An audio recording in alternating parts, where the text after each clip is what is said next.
My mother was a teacher, an assistant principal and a principal, and that was a bond that we always were able to share with one another. And she would often tell me the stories of how her kids would behave, misbehave, and then tell me how I should deal with the kids in my classes. Well, I was recently going through titles of books that I wanted to share, and since we're dedicating this week all to my mother, I'd like to share Miss Nelson is Missing. Sit back, relax, it's coming to you now on Let's Get Cozy, because it's story time with Kiyaya and Daniel.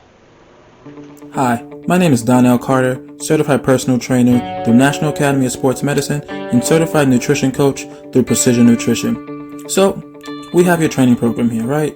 Now, what do we eat? The $1,000,000 question. We have protein, carbs, and fats. This is where I help you break it down. All the steps, all the coaching, right here on your phone. Add it to the top of your plan, and now you're good to go, step by step. Contact me, more information.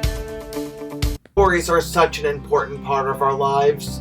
Join my friend Kiyaya and I for Get Cozy, because it's story time with Kiyaya and Daniel, where we share some of the greatest picture books and chapters from children's and young adult literature to inspire you to keep embedding literacy into your days.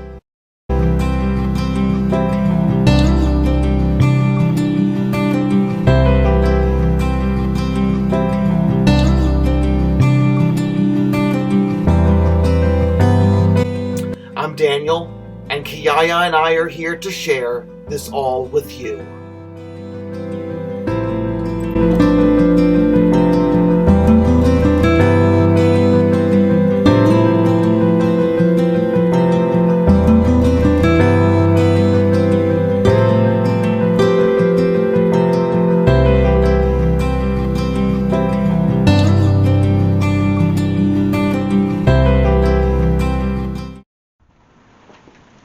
Miss Nelson is missing.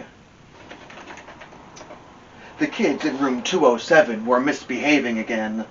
Spitballs sucked to the ceiling, paper planes whizzed through the air. They were the worst behaved class in the whole school. "Now settle down," said Miss Nelson in a sweet voice. But the class would not settle down. They whispered, and they giggled. They squirmed and they made faces. They were even rude during story hour. I know, story hour. It's my favorite part of the day. And they always refused to do their lessons. "Something will have to be done," said Miss Nelson. The next morning, Miss Nelson did not come to school. "Wow!" yelled the kids. "Now we really can act up." They began to make more spitballs and paper airplanes. "Today, let's just be terrible," they said. "Not so fast," hissed an unpleasant voice. A woman in an ugly black dress stood before them. "I am your new teacher, Miss Viola Swamp," and she rapped the desk with her ruler. "Where is Miss Nelson?" asked the kids. "Never mind that," snapped Miss Swamp. "Open those arithmetic books." Miss Nelson's kids did as they were told. "Oh, she looks kind of scary, Kiyaya." They could see that Miss Swamp was a real witch. She meant business. Right away, she put them to work, and she loaded them down with homework. "We'll have no story hour today," said Miss Swamp. "Keep your mouths shut," said Miss Swamp. "Sit perfectly still," said Miss Swamp. "And if you misbehave, you'll be sorry," said Miss Swamp. The kids in room 207 had never worked so hard. Days went by, and there was no sign of Miss Nelson. The kids missed Miss Nelson. Maybe we should try to find her, they said. Some of them went to the police. Detective McSmog was assigned to the case. He listened to their story. He scratched his chin. He said, I think Miss Nelson is missing. Detective McSmog would not be much help. Other kids went to Miss Nelson's house. The shades were tightly drawn, and no one answered the door. In fact, the only person they did see was the wicked Miss Viola Swamp coming up the street. If she sees us, she'll give us more homework. They got away just in time. Maybe something terrible happened to Miss Nelson. Maybe she got gobbled up by a shark, said one of the kids. But that didn't seem likely. What do you think happened to Miss Nelson, Kiyaya? Maybe Miss Nelson went to Mars, said another kid. But that didn't seem likely either. I know, exclaimed one of the know-it-all. Exclaimed one know-it-all. Maybe Miss Nelson's car was carried off by a swarm of angry butterflies. But that was least likely of all. The kids in room 207 became very discouraged. It seemed that Miss Nelson was never coming back, and they would be stuck with Miss Viola Swamp forever. They heard footsteps in the hall. "Here comes the witch," they whispered. "Hello, children," someone said in a sweet voice. It was Miss Nelson. "Did you miss me?" she asked. "We certainly did," cried all the kids. "Where were you?"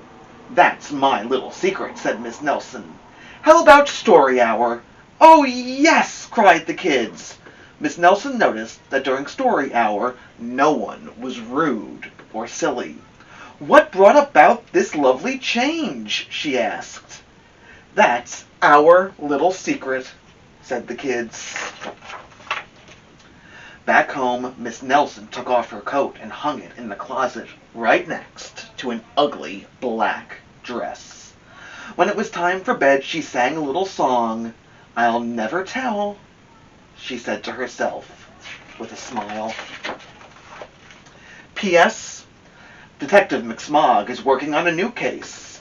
He is now looking for Miss Viola Swamp.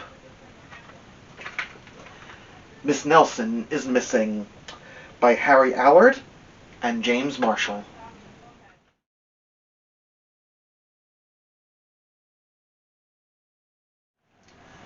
I always have loved Miss Nelson is Missing. It's such a great book, and the character and the way that teacher really scared her students into making them realize how great a person she was has always spoken to me as an educator. But that's right, Kiyaya. It's time to get crafty. And today, our craft activity is for you to create your own missing poster. Use the template that's available on our website at www.STITCHINGwolfdesigns.com to create your own missing poster for Miss Nelson. What reward would you give? It's so much fun to think about what is in between the lines of the text. So, think about it. Share your missing posters on our social media at Stitching Wolf on Facebook and Instagram, or send us a picture at Get Kozy at STITCHINGwolfdesigns.com. Please continue to stay happy and healthy. And I look forward to sharing another story that was important to me and my mother. Have a great week, everyone, and we'll see you tomorrow for another episode, because it's time to get cozy with Kiyaya and Daniel.